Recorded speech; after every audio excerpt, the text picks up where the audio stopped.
Today we are in North Bay Village and we're at the very tip of this U-shaped island, and right behind me here is a rental building. So every single unit here is an apartment that is owned by one corporation, and they rent out all the units here. So every single unit here is a rental. You can't buy a unit here, but they have this really cool spot that never used to be here until they built this building. They have this beautiful walkway that goes all around here right by Biscayne Bay. So we're gonna walk around this area today, and I want to start off this video about this new term that's floating around out there after the most recent Fed meeting called a growth recession.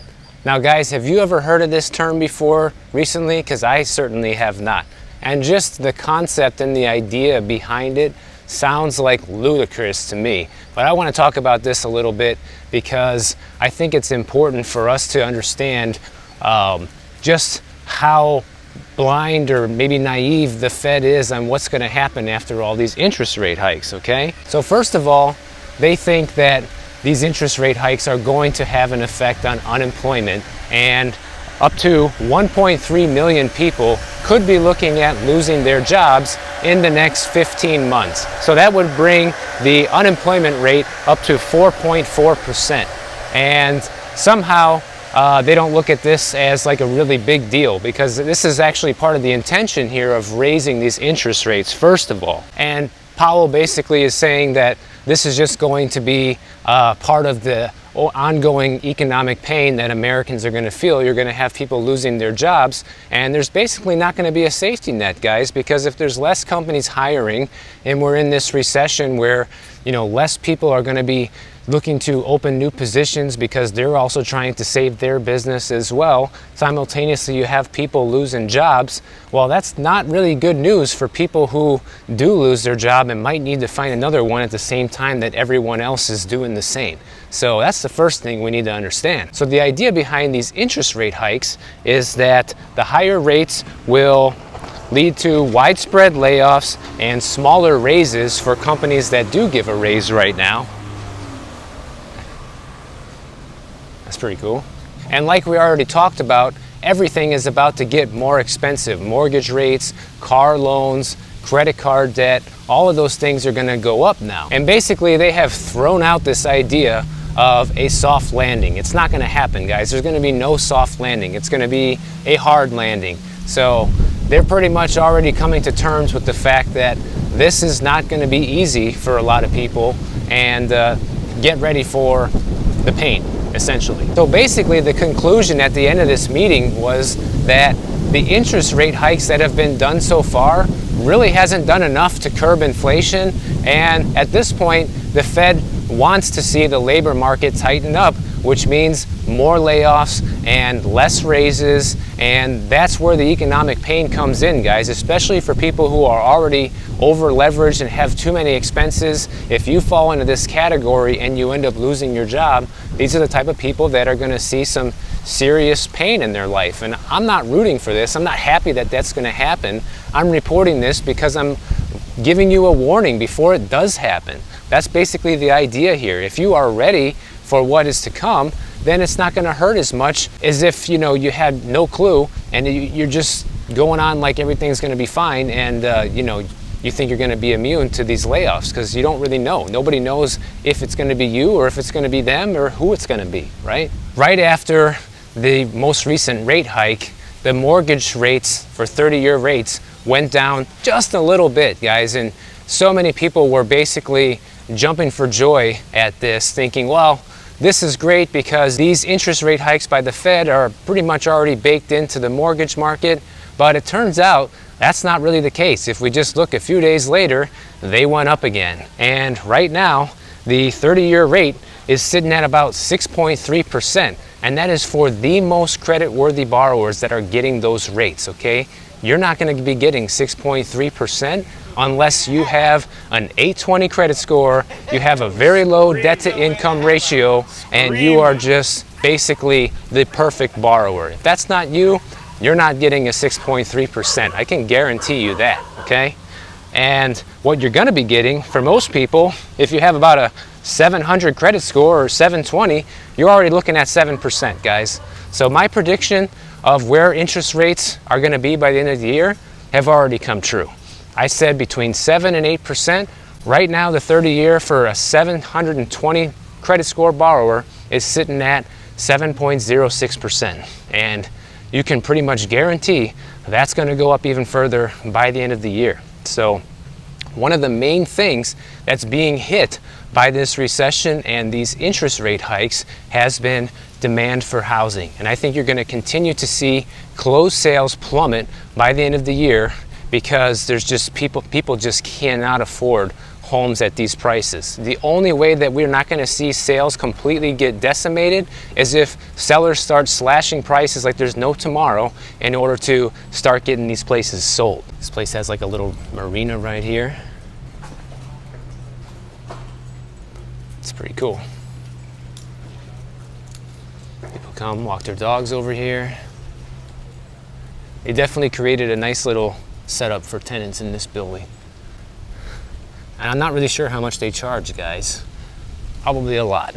Now, the story with Homeowners Insurance in Florida just continues to get worse, guys. The Citizens Insurance Company, which is basically the insurance company of last resort in Florida, basically how that works is if you cannot get an insurance policy with any private company, or the amount that the private company is quoting you is, I think it's like $300 more than Citizens, something like that. I can't remember the exact numbers. Then that's how you qualify to get Citizens insurance. But if you have a better option with a private insurer, then Citizens won't insure you. You need to go with one of the private companies.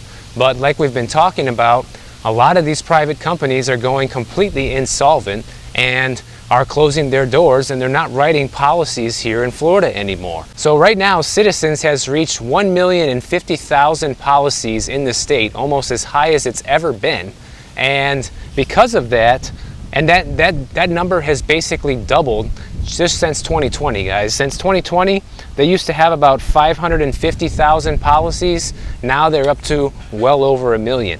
And this is happening because of all of these private insurance companies starting to close their doors. They're not write policies here no more. The reason why this is not good for Florida right now is because not only do you have basically less options for insurance than ever before, but you also have a situation where the cost for insurance is going up right now through the roof just due to litigation and so many companies closing their doors. And this has nothing to do with hurricanes or anything else that could potentially come right now and make things even worse. So imagine we already have these policies going up to these exorbitant rates, and then on top of that, we go to have a hurricane later this year or sometime next year. Imagine where the rates are going to go from there. So that's why this is becoming a big problem, because the potential for the rates to just continue to go up is there.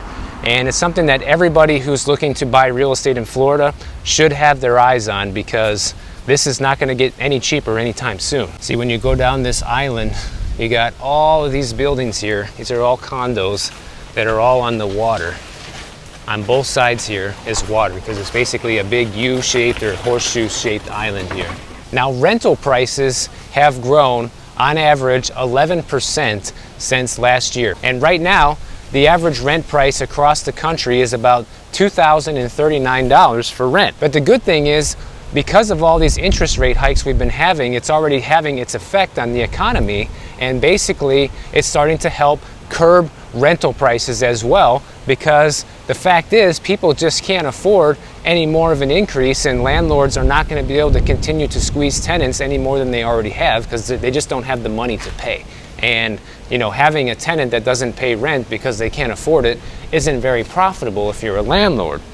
But the interesting thing is, here in Florida, we've actually been behind the rent growth of the average of 11%, which sounds kind of crazy, because I've heard stories from all kinds of people, including a lot of you guys, about how much rent has gone up here, but yet we're actually behind the national average. Like, for example, in Orlando, it went up 10.7%, so it's pretty close to the 11. In Miami, 10.3%, also pretty close. But like, for example, in Jacksonville, it actually went down. It went down 1.8%. Average rent in Jacksonville right now is $16.52 a month. That's not too bad, okay? Tampa only went up 5.3%, and West Palm Beach went up about 10%. So a lot of those numbers are not too far behind the national average, but nonetheless, they are a little bit lower. But still, guys, it's still so expensive to rent here compared to what it used to be. It's just unbelievable. Now, this is the way to go for people who really want to live cheap. You see all those boats out there, guys? All these boats can park out here for free. They don't pay property taxes, they don't pay rent, they don't pay a mortgage. If they have a payment on their boat, of course they pay that, but that's it. And that is the law around here. Anybody who wants can just park on their boat right in the bay and just throw out your anchor and you can live there if you want. So if that's a lifestyle that sounds interesting to you, this is literally probably the cheapest way to live in Florida right now, instead of paying these exorbitant rent prices. But if you live in other areas of the country besides Florida, guys, you could be getting hit with much bigger rent increases right now. Like, for example, Cincinnati, Ohio, they're up 26%. Pittsburgh's up 22%. Indianapolis is up 21%. Nashville, Tennessee, up 20%, okay? New York City's up 18%. Remember the place that everybody was leaving during the pandemic? Yeah, rents are up 18%, guys. The rent control laws are really working for everybody over there. I just have to always bring that up because there's just so many opportunities to pick on that and show how this is basically useless. And there's one example for you right there. The rental increases in New York City are almost double what we're seeing here in Florida, where we have no rent control laws. So put that into perspective. Now, if you want to live in a place where rents are actually going down, there's a few places on this list where they're going down pretty considerably. Like, for example, Milwaukee, Wisconsin, rent prices are down 15% right now. Minneapolis, Minnesota, down 7%. Jacksonville is down 1.8%, like we already talked about. Baltimore's down 1.2%. So there are places you can still go, guys. Like I mentioned in the recent video, look, if you want a more affordable place to live, you might need to look at moving. And I mean moving cross country, maybe moving to a different part of your state, maybe moving to the next state over.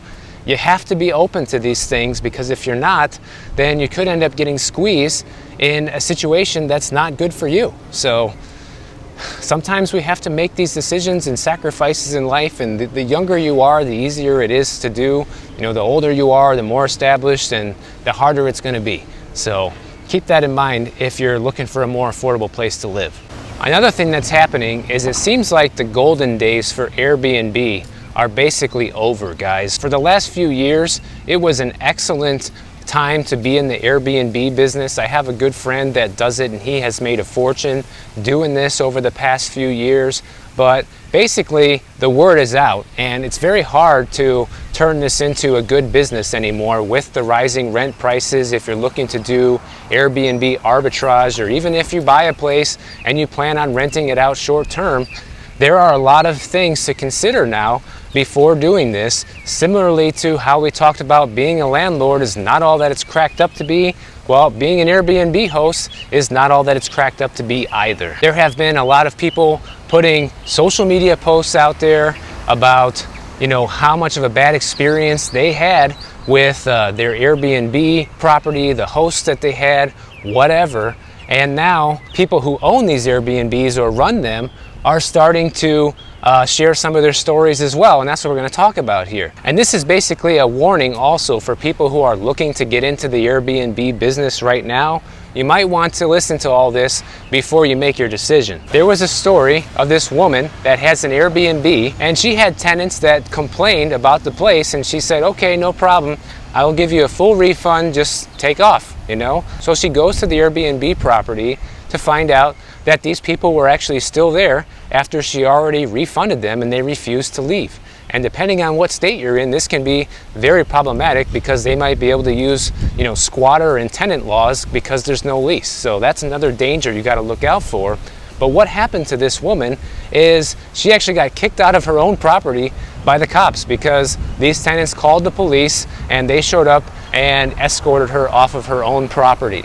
So, and this is just one example we're going to go through here, guys, so pay attention. Now, Airbnb claims that they're trying to do things like put into effect this anti-party technology, which basically prevents people from booking certain properties, during certain times on the weekend or whatever, especially depending on your age group, things like that.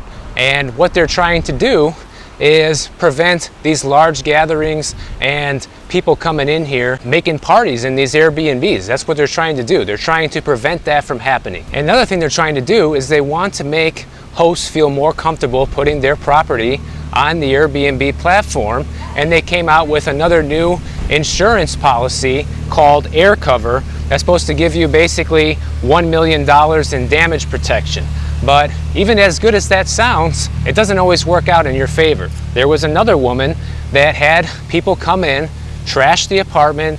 They painted the walls and the floors with nail polish. They sprayed silly string everywhere.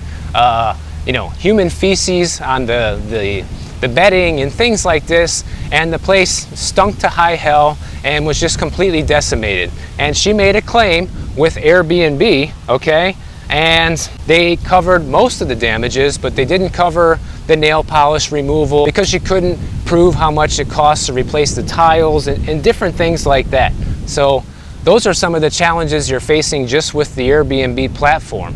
But then you also could be looking at trouble with the local governments, because now that the secret is out, more local governments are putting in harsher laws restricting the amount of Airbnbs that can be in an area or where you can do Airbnb. They're also implementing short-term tax laws that most of the time you as the owner of the property are responsible for remitting and paying on behalf of that property if you're going to be renting it on Airbnb. But one thing I get a kick out of here is some of the most recent cities that are deciding to do this right now are places like Denver, Portland, that have like massive problems in their society, especially with homelessness right now, but yet they're focusing on making these Airbnb laws and implementing more taxes. Why? Because that's how they make money, right? They're going to make money from putting in these laws and collecting more taxes. It's not profitable to, figure out the homeless situation. So these are the kind of things they focus on over there. And as if battling the local governments wasn't bad enough, you also are facing rising competition from basically these management companies that have cropped up. That's all they do, guys. They manage short-term rentals on behalf of property owners. And if you go to a place like the UK, people who used to do this, it was about 69% of the hosts on the platform used to be all just, individual people like you and me, okay? And that was in 2015. But when you fast forward to 2019, that number dropped down to 39%. So literally 30% less individual property owners like us doing Airbnb now. And it's mostly these big companies that are running the show, because landlords and people who are doing this decide they just don't want to deal with the trouble of this anymore, because it's a lot of work. But they're basically able to stay one step ahead of the regular mom and pop landlord, because they can do a lot more things when it comes to efficiency and making sure the place gets rented more often, doing more price adjustments, and having, cleaning and maintenance of the property completely streamlined in a way that's very difficult for an individual owner to do. These are all different obstacles that you're going to be facing if you're looking at doing Airbnb right now. So just be aware of all these things, because sometimes people ask me, hey, can I still buy a short-term rental property? What's it like there in Miami? In Miami, for example, guys, Miami has pretty strict laws when it comes to this. At least in Miami Beach we do. So there's only a few sections in the entire city where you can actually do this, and the properties that people sell where you're allowed to do this, they always charge way over. They charge a premium for these properties because they know that people want them specifically for doing Airbnb. So like I said, the secret's out, because I used to remember places that you could rent out short term before Airbnb came to the picture, and those places were never more expensive than a regular condo, nothing like that. Just, regular place. You got to deal with renting it out short term if you want to deal with that hassle. And now with the advent of Airbnb and Vrbo and these other platforms, they make it very easy for people who own these places to get them rented out, and the prices for those units have completely skyrocketed. So there's a lot of obstacles you're going to be facing if you're going to do this. I'm not telling you shouldn't do it, but just be aware of what you're getting yourself into if you are going to do it. If you guys enjoyed this video and you found it entertaining, please subscribe to the channel. Check out my next video on the screen. right over here, and I'll catch you over in the next one.